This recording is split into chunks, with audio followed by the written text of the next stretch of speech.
About 35 years ago, I got obsessed with a simple question. What makes the difference in the quality of people's lives? What makes some people leaders and other people followers? What makes most people talk about a dream and never follow through, and other people, just a small percentage, kick ass, take names. You can throw any obstacle at them, they find a way to break through. What's the difference? And when I first grew up, I grew up very poor financially. I grew up in a very tough environment. When I met my fourth father, I said, Mom, I'm confused. I was confused because I always loved people, just my nature. But when I was in high school, I was not the most popular kid in school. In fact, the most popular kid in school treated me like hell. He was so vicious and mean. I thought, what makes that guy popular? So it made me obsessed to want to know why people's lives turn out so differently. And my first answer, growing up poor with no great role models, was, well, some people are just lucky. They grew up in a family where everybody loves each other and they stay together. You know, some people are lucky. They grew up in a family and everybody's educated, and so they work hard to educate their kids.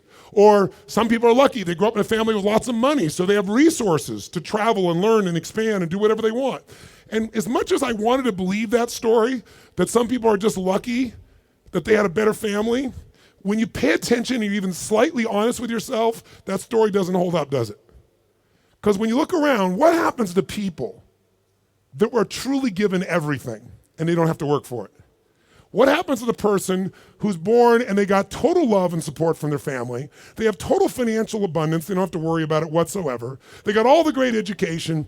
What happens to the majority of those? Not all, but the majority of those people don't build any muscle.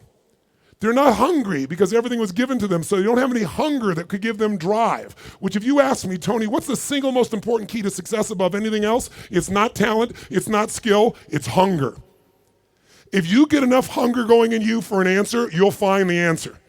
If you get a hunger enough inside of you that says, I gotta take things to a next level, I gotta achieve, I gotta make a difference, I gotta expand, you will find the answer. People's intelligence will expand if they got enough hunger. But if you got everything and you're not hungry, you're not gonna have much.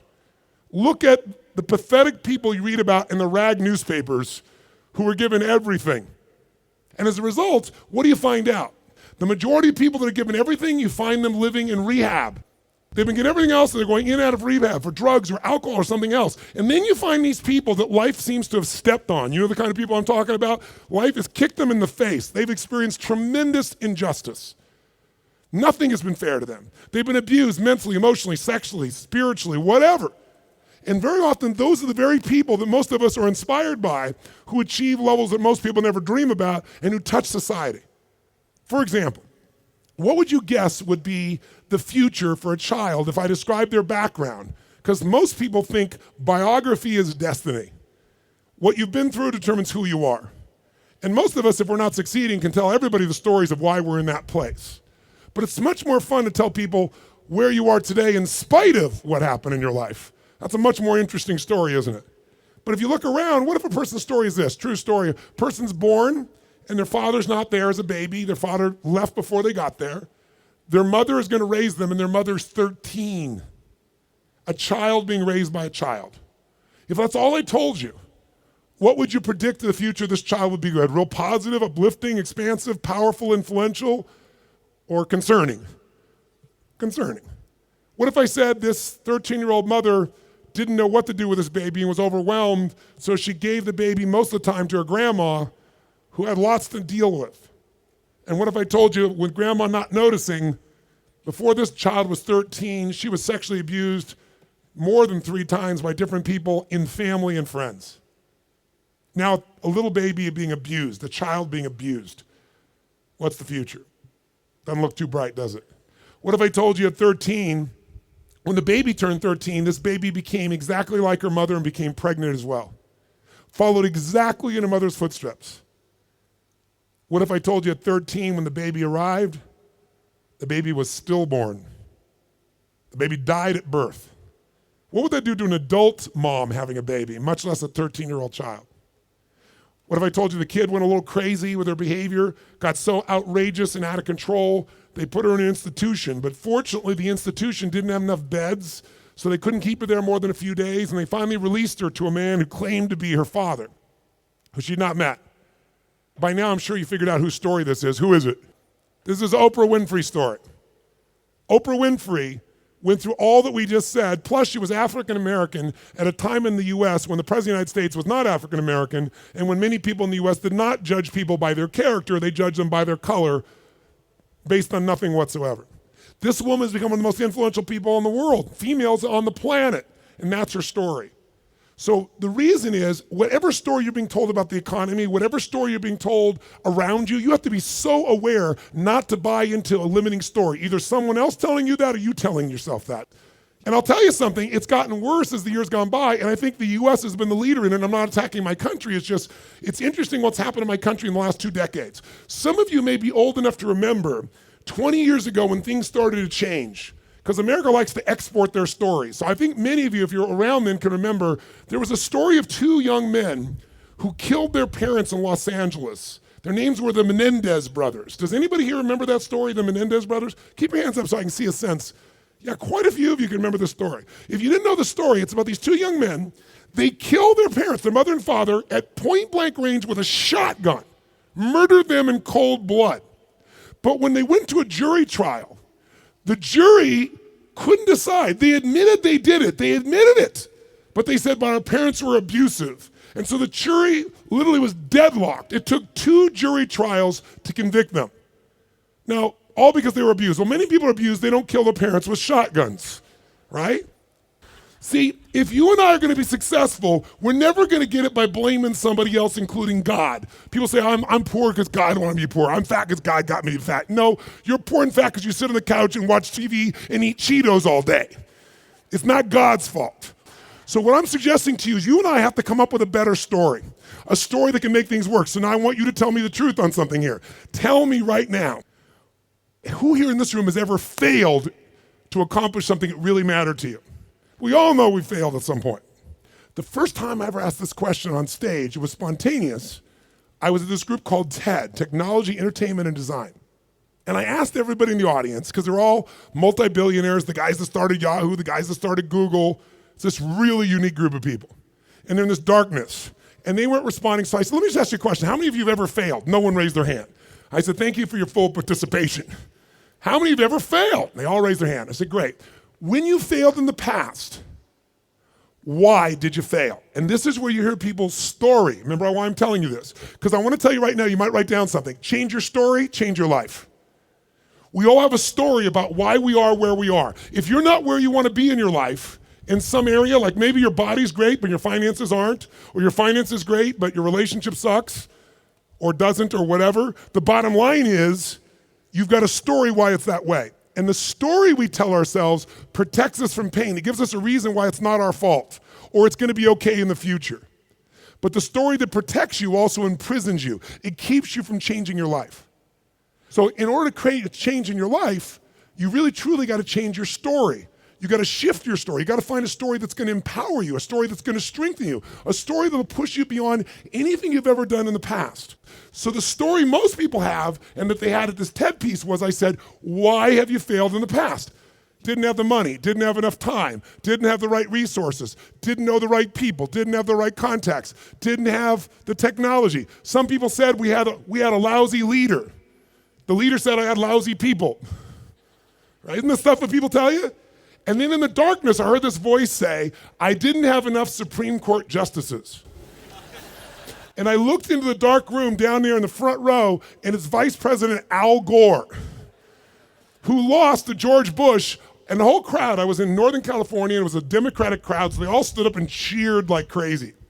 And when they're done cheering, I just stood there and I said, that's one way to explain why you didn't become President of the United States. You didn't have enough Supreme Court justices. But I might suggest there might be a different reason. And everybody was like quiet, going, what's he going to say? And I said, let's look at everybody else first. Those of you who told me you don't have the money, you don't have the time, you don't have the education, you didn't have the right people, didn't have the right skills, didn't have the right technology, you didn't have the right Supreme Court justices or enough of them. I would submit to you, you've all told me the reason you failed is you didn't have the resources. Time is a resource. Money is a resource. Technology is a resource. Knowing the right people is a resource. And I said to the audience, here's my experience working with the most successful people on the face of the planet, athletes, presidents of the United States, multi-billionaires. Here's what I know from them. Resources are never the real problem. A lack of resourcefulness is the real problem. I'll say it again. Lacking the resources is not the problem. Lacking resourcefulness is the real problem. What I mean by that is very simple. The ultimate resource is human emotion.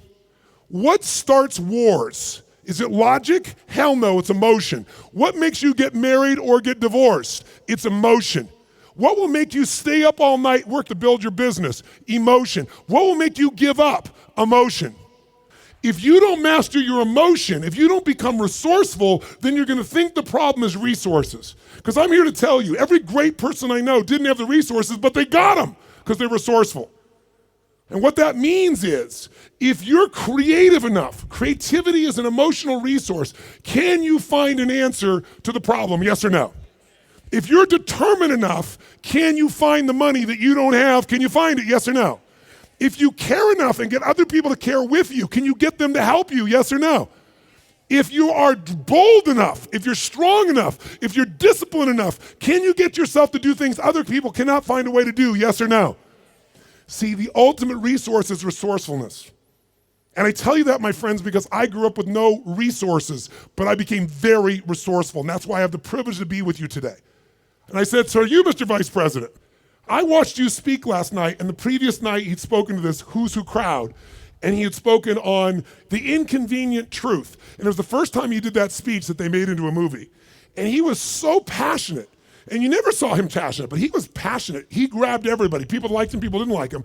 I said, listen, let me tell you something. You said you didn't have enough Supreme Court justices? Here's the truth. I watched the debate with you and Bush. I wanted to vote for you, but I couldn't. There wasn't any energy. There was just ego there. I said, I watched those debates. I said, if the guy that was up here last night was the guy in those debates, you wouldn't need the Supreme Court justices. And the whole crowd went berserk.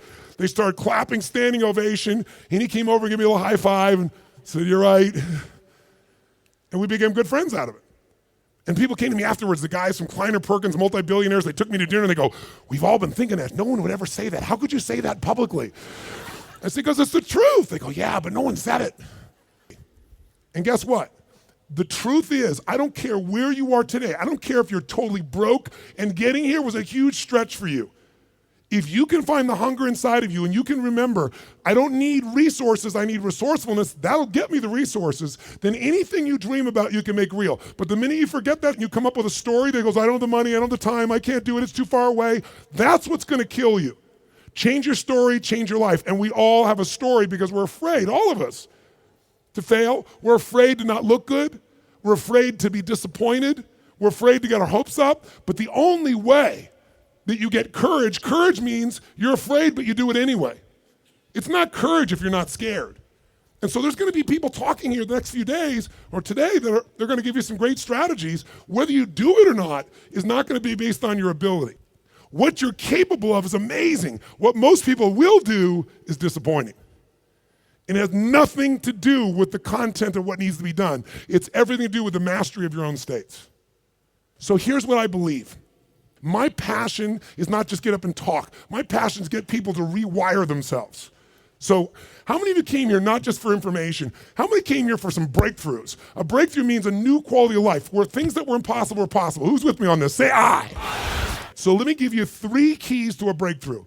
Any one of these 3 can give you a breakthrough, but if you do all 3 of these, you're gonna have an extraordinary breakthrough. So let's start with something so simplistic that none of us would be emotionally attached to it, and we all know it's true. And let's take a symbol in society. All over the Western world, including Australia, and you guys are a bit better than America, but not by a whole lot. What's happened to societies, Western societies, in terms of their health and fitness? Now, I don't know the current numbers here in Australia, but I'll tell you how bad it is in the US. I know you're slightly better than this. 1/3 of Americans are obese now. 1/3. Literally 60% of Americans are overweight. Now, I want to ask you a question. Is that because the strategies required to losing weight are so complex that it's just completely overwhelming? Is that why, yes or no? No. However, if you have the wrong strategy, you're guaranteed failure, even if you're motivated and driven and excited. Is that fair to say? Like, I can remember a few years ago when on the cover of Time magazine was a diet called the Atkins diet. And it said, I don't remember the exact number, I think it was 13% of Americans, the largest number ever, were all on this diet.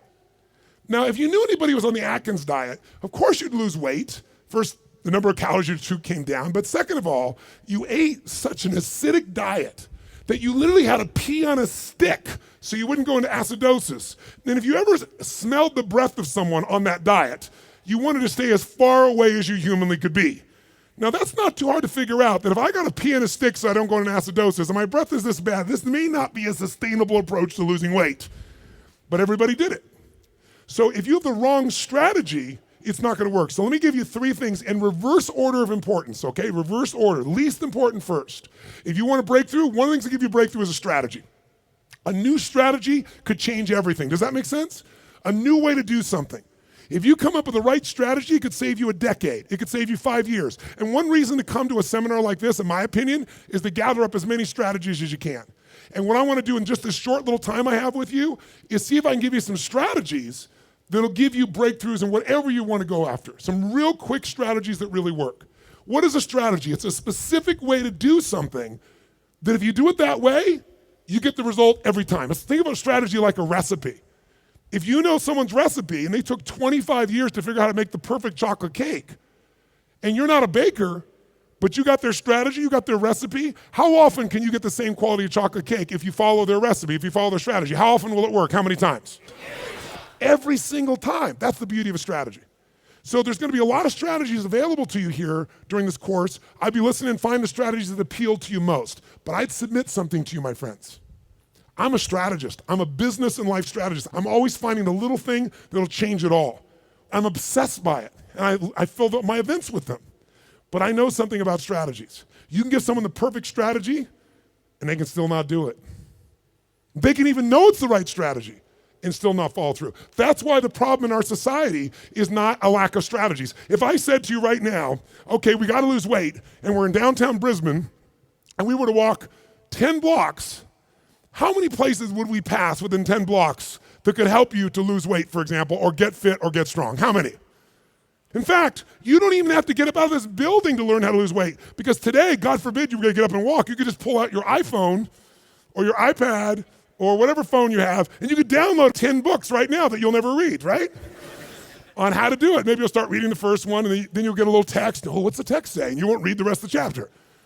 How many trainers are there in the Brisbane area that could get you fit and strong? Are there plenty, yes or no? Yes. So, is it a strategy problem, do you think? No. So don't get me wrong, I believe strategy is invaluable, but strategy without the next 2 is basically worthless in my experience.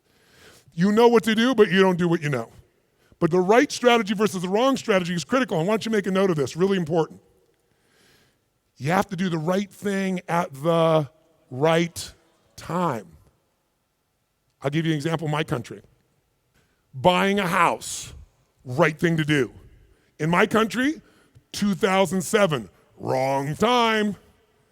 If you bought a house in the United States in 2007, right now you're upside down anywhere from 30 to 70%. 70. In places like Las Vegas, they're down 70%. I have a friend that had a $10 million home just sold for $3 million.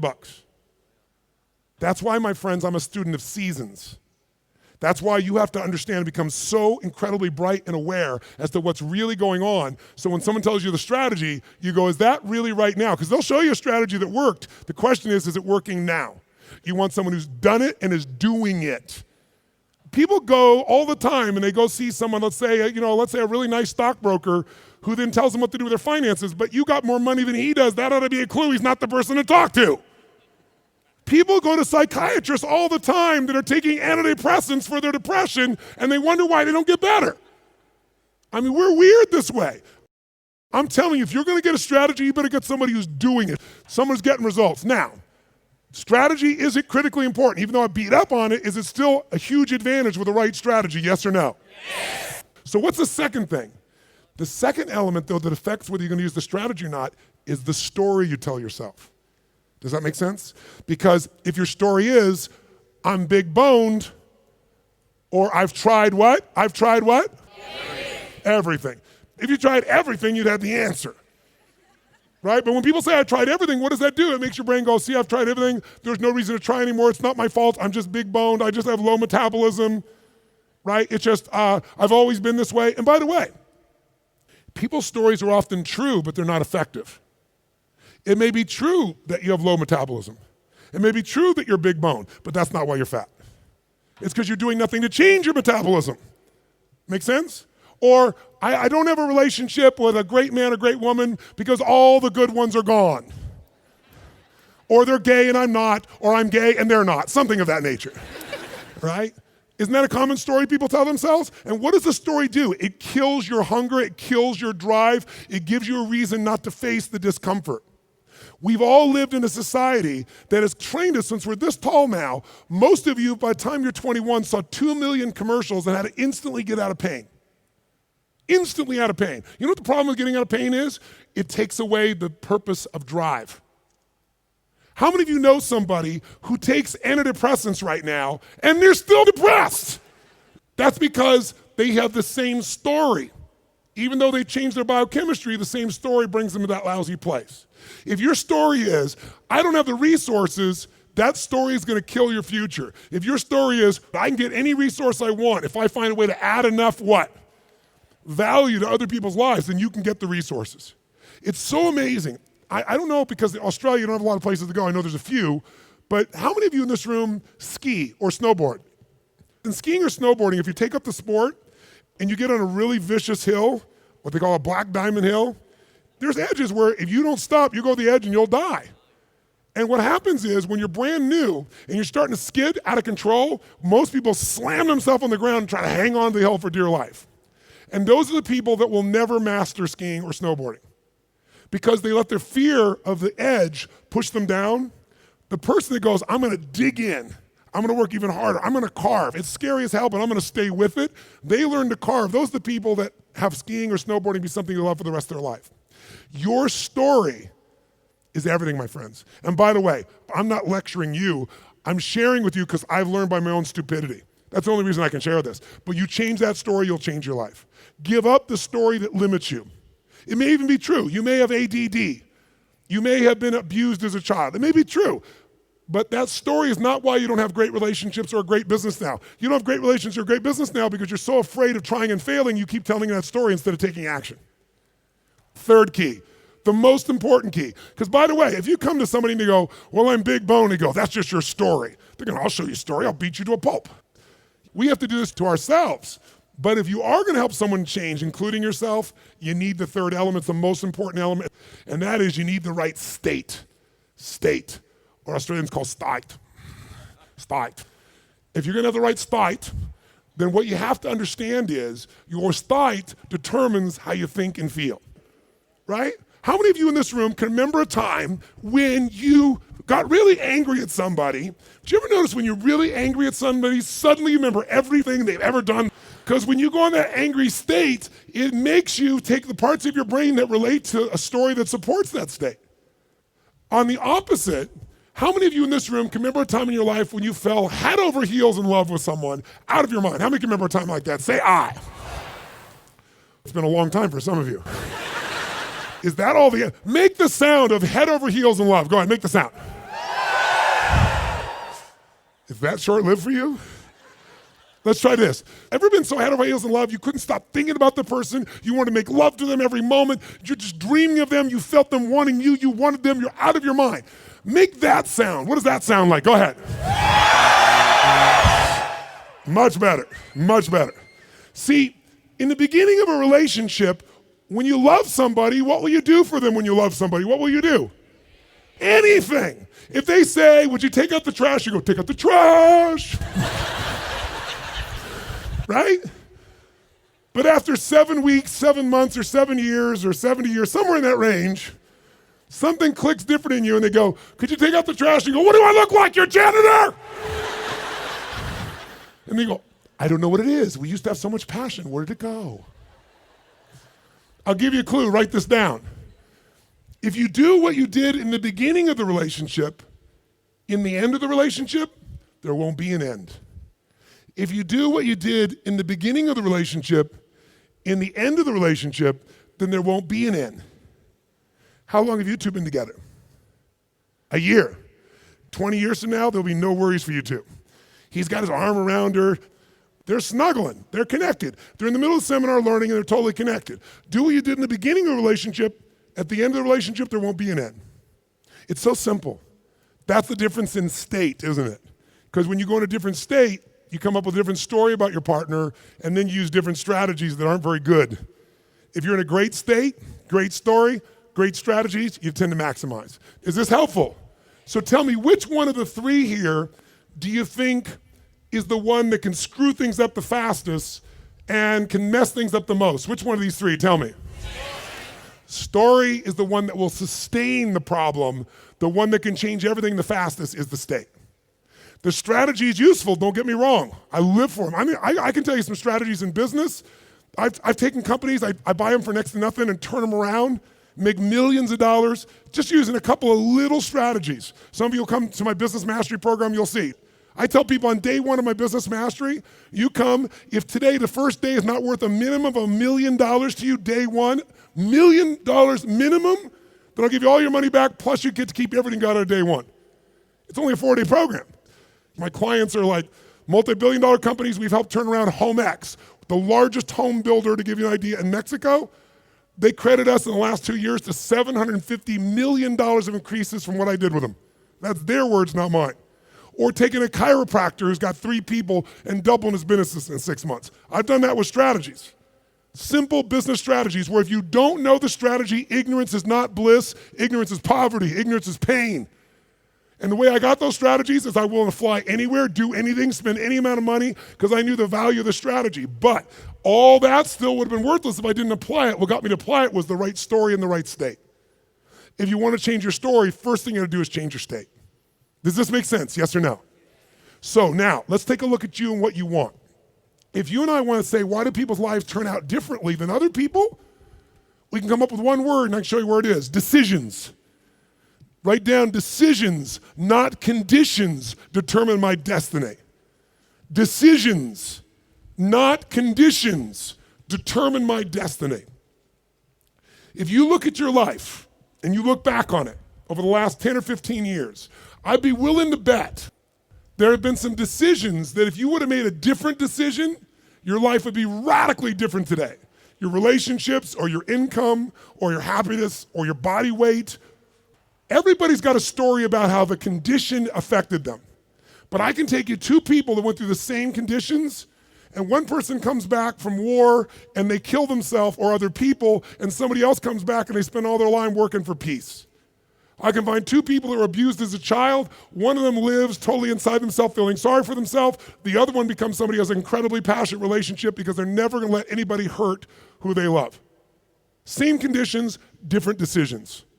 So when the economy that you're going through right now, it doesn't matter what the season of your economy is. What matters is the decisions you're going to make. And let me give you the 3 decisions you're making every moment you're alive, including in this moment. And you see if it's true or not.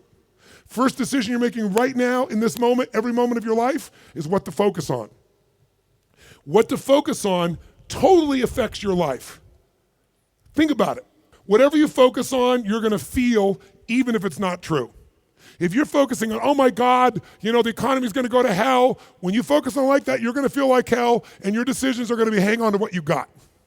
If you're focusing on, everybody's scared to death, this is a perfect time for me to find an ultimate advantage, because during times of maximum pessimism is when you can do the best.